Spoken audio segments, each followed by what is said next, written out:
Alors je dis, malheur à moi, je suis perdu, car je suis un homme dont les lèvres sont impures. J'habite au milieu d'un peuple dont les lèvres sont impures. Mes yeux ont vu le roi, l'Éternel des armées. Mais l'un des séraphins vola vers moi, tenant à la main une pierre ardente qu'il avait prise sur l'autel avec des pincettes. Il en toucha ma bouche et dit, ceci a touché tes lèvres, ton iniquité est enlevée, ton péché est expié. J'entendis la voix du Seigneur disant, qui enverrai-je et qui marchera pour moi? Je répondis, me voici, envoie-moi. Il dit alors, va et dis à ce peuple, vous entendrez, vous ne comprendrez point, vous verrez, vous ne saisirez point. Rends insensible le cœur de ce peuple endurci, ses oreilles, et bouche-lui les yeux pour qu'il ne voie point de ses yeux, n'entend point de ses oreilles, ne comprenne point de son cœur, ne se convertisse point, ne soit point guéri. Ésaïe 6, 1, 10. C'est une histoire très impressionnante et étonnante. Elle tourne autour de la question que nous avons devant nous, à savoir la vue spirituelle. Je vis le Seigneur, mes yeux ont vu. Et tout s'assemble autour de cela. Ce qui résulte de cet incident est ceci, ce roi Osias était spirituellement et moralement une représentation d'Israël et dans une grande mesure de ses prophètes. C'est la signification de la double déclaration du prophète Ésaïe, je suis un homme dont les lèvres sont impures et je suis votre prophète et j'habite au milieu d'un peuple dont les lèvres sont impures. Cela, comme il est très clair, se rapporte à Osias, car vous savez qu'un lépreux devait se couvrir la lèvre supérieure et ouvrir en criant impur, impur. Les mots je suis un homme dont les lèvres sont impures, j'habite au milieu d'un peuple dont les lèvres sont impures, signifie simplement que nous sommes tous des lépreux. Ésaïe dit en effet, ce qui était vrai d'Osias l'est aussi de nous tous, prophètes et peuples. Vous ne vous en rendez pas compte, et moi, je m'en rendais pas compte, jusqu'à ce que je voie le Seigneur. Nous avons tous été profondément et terriblement impressionnés par ce qui s'est passé dans le cas d'Osias. Nous avons vécu dans une atmosphère chargée de l'horreur de cette situation.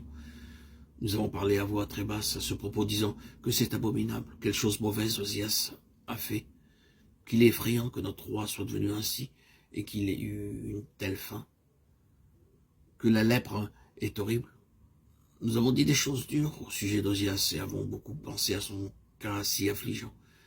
Mais je suis arrivé à voir que nous sommes tous dans le même cas. Moi qui vous ai prêché, n'oublions pas que 5 chapitres des prophéties ont précédé ce 6e chapitre d'Ésaïe. Il ne s'agit donc pas du commencement d'une vie de prédicateur, mais d'un certain moment de sa vie où il s'est fait jour dans son esprit par une nouvelle révélation. Par conséquent, Ésaïe dit, moi qui vous ai prêché et prophétisé, je suis arrivé à voir que je ne suis pas meilleur qu'Osias. Vous, peuple avec vos cérémonies et rites religieux, vous qui assistez au temple, vous qui offrez des sacrifices, vous qui adorez de vos lèvres, vous êtes dans le même cas qu'Osias. Nous sommes tous des lépreux. Vous ne le réalisez peut-être pas, mais moi je suis arrivé à voir. Comment ai-je vu? Je vis le Seigneur, mes yeux ont vu le roi, l'Éternel des armées, je vis le Seigneur assis sur un trône très élevé. Je dis que c'est très impressionnant quand on y pense. Qu'allons-nous en déduire? Peut-être ferions-nous bien de sortir à la dérobe et passer un moment tranquille à y réfléchir. Écartons immédiatement l'idée commune qui, de façon ou d'autre, s'est établie et emparée de la plupart de nous, que c'était cette vision que fit d'Ésaïe un prophète ou un prédicateur. Nous l'avons entendu, peut-être l'avons-nous dit. Ah, non. Pourquoi, si le livre est inspiré et gouverné par Dieu, Ésaïe devrait-il devenir prophète, longtemps après avoir tellement prophétisé? Considérez ces 5 chapitres de prophétie. Quelle chose terrible il y a dans ces chapitres. Non, ce n'était pas cette vision qui fit de lui le prophète, le prédicateur. Dieu avait affaire à un homme, pas à un prophète. Dieu avait affaire à un peuple, pas à un ministère. Il nous fait voir ce que nous sommes à ses propres yeux. Ainsi, nous ne pouvons pas l'attribuer à une catégorie de personnes appelées prophètes ou prédicateurs et penser que certains d'entre nous ne sommes pas impliqués parce que nous ne sommes pas dans cette catégorie. Nous ne sommes que de simples croyants qui n'aspirent pas à être prophètes et prédicateurs. Ce n'est pas cela.